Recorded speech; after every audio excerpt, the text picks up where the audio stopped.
Okay, here's another example for you here. We've got three rational expressions separated by a subtraction sign here and addition sign here. Now I gave it lots of space in between here because we're going to have to come up with equivalent expressions here with the same denominator.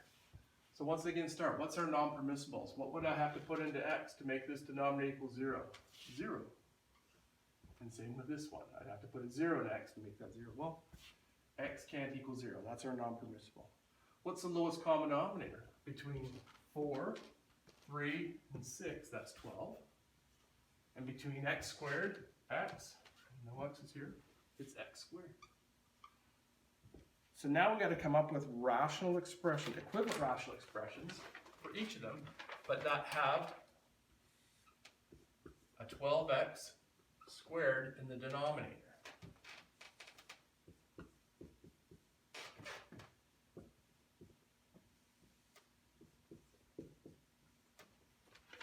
Okay.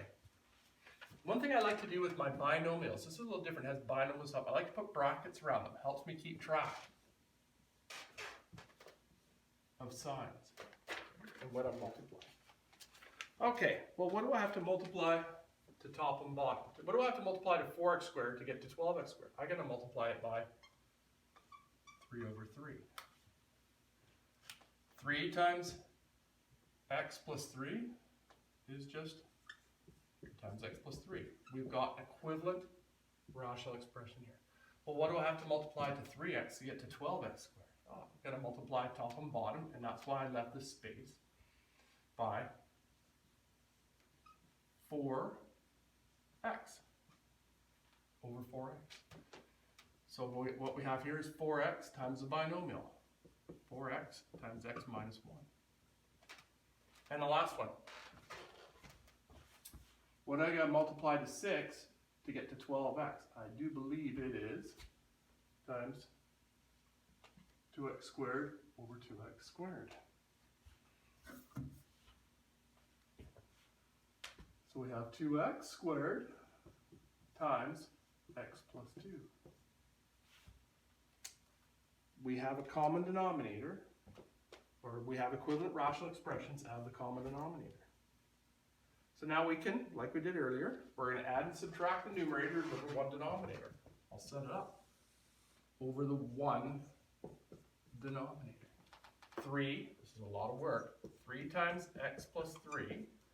Subtraction sign here, so we have a subtraction sign between them.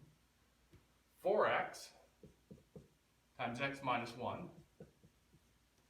And then we have an addition sign here. Addition sign, 2x, 2x squared times x plus 2. This thing's going to get bigger. Okay, I stopped it. I had to start my video again and I had to move what I had at the bottom to the top so I could get some more space. Now, we got to expand and collect our like terms in the top. 3 times x, that's 3x. 3 times 3, that's 9. Add 9. Now, why I wrote everything over one denominator is because of the subtraction sign. We got to be careful with our signs here. Negative 4x times x is negative 4x squared.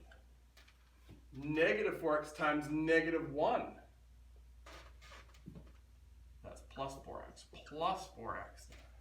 And then likewise, 2x squared times x is 2x cubed.